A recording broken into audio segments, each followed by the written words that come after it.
So Saul seems to be back on his vendetta. Apparently, he was not grateful that David spared his life the last time. So he was mad. Saul had gotten himself some spies. He had gotten himself some men, the Zephites, who were committed to keep track of David and to follow and spy David out wherever he was and come and report to Saul. They were stalking David and his men. So David had some stalkers. Ooh, let's continue reading the Word of God. See what food is in here for our spirits. 1 Samuel chapter 26, the King James Version, it says, And the Zephites came unto Saul to Gibeah, saying, Doth not David hide himself in the hill of Hachilah, which is before Jeshimon? Then Saul arose and went down to the wilderness of Ziph, having 3,000 chosen men of Israel with him to seek David in the wilderness of Ziph. And Saul pitched in the hill of Hachilah, which is before Jeshimon, by the way. But David abode in the wilderness, and he saw that Saul came after him into the wilderness. David therefore sent out spies and understood that Saul was come in very deed. And David arose and came to the place where Saul had pitched. And David beheld the place where Saul lay. And Abner, the son of Ner, the captain of his host, and Saul lay in his trench, and the people pitched round about him. Then answered David and said to Ahimelech the Hittite, and to Abishai the son of Zeruiah, brother to Joab, saying, Who will go down with me to Saul to the camp? And Abishai said, I will go down with thee. So David and Abishai came to the people by night, and behold, Saul lay sleeping within the trench, and his spear stuck in the ground at his bolster, and Abner and the people lay round about him. Then said Abishai to David, God hath delivered thine enemy into thine hand this day. Now therefore let me smite him, I pray thee, with the spear, even to the earth at once, and I will not smite him the second time. And David said to Abishai,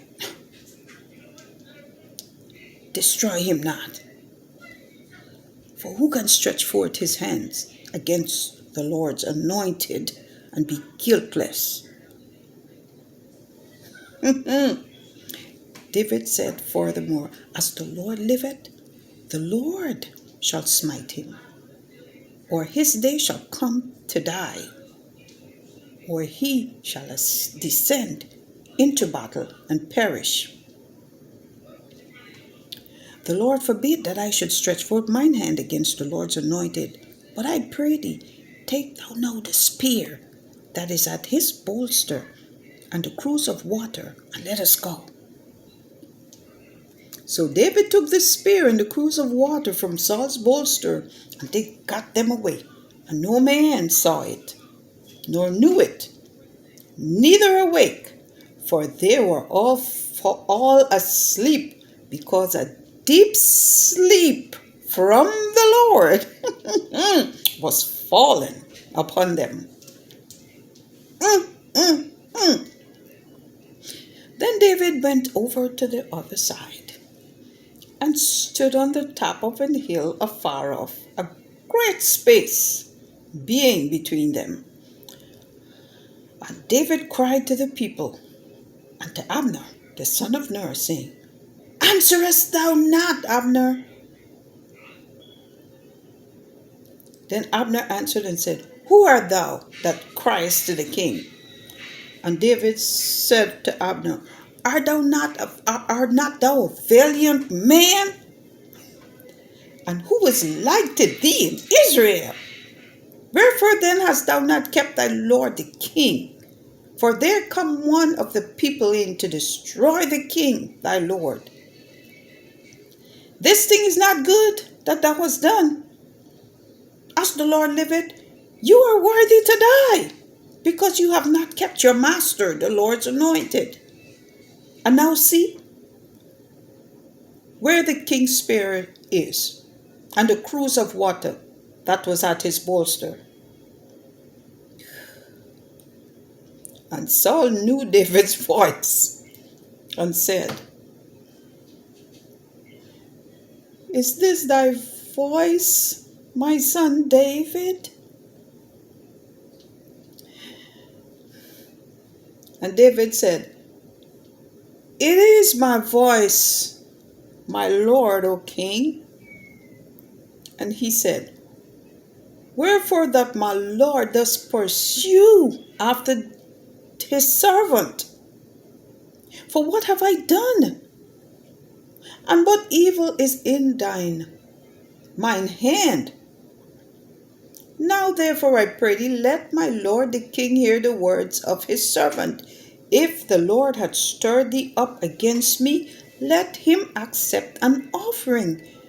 But if they be the children of men, cursed be they before the Lord, for they have driven me out this day from abiding in the inheritance of the Lord, saying, Go serve other gods. Now therefore let not my blood fall to the earth before the face of the Lord, for the king of Israel is come out to seek a flea, as when one that hunt a partridge in the mountains. Then Saul said, I have sinned. Return, my son David, for I will no more do thee harm.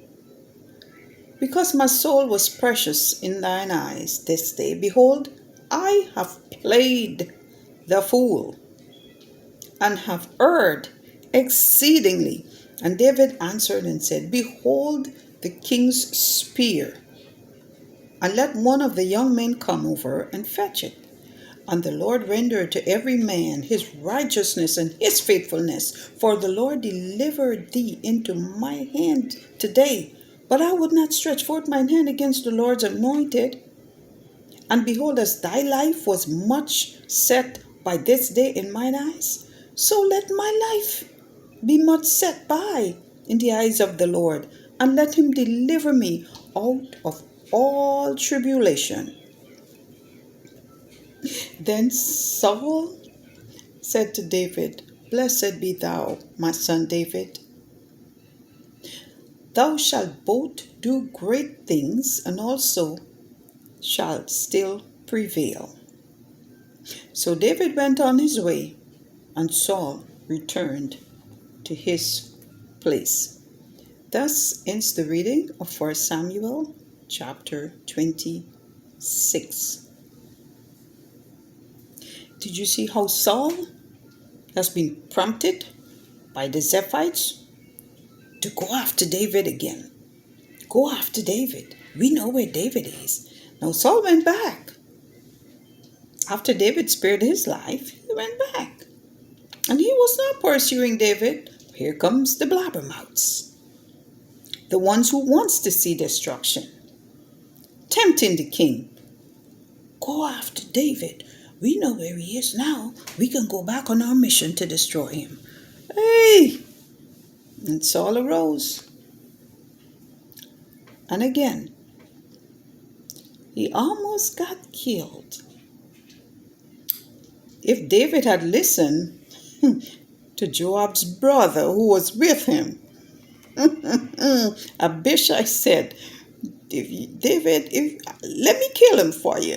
I'm just going to strike him one time, pin him to the ground with the sword. I promise you. It won't be two pins, just one. Let me pin him down for you. David said, no. No.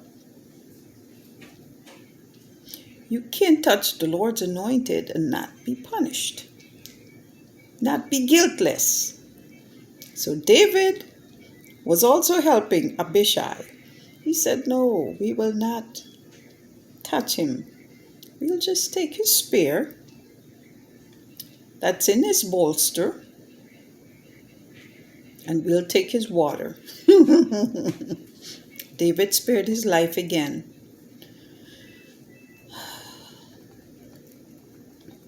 Saul returned back. He was sorrowful and he returned back. Let's continue reading the Word of God. I'm going to 1 Samuel chapter 27. You can join me next. Thank you.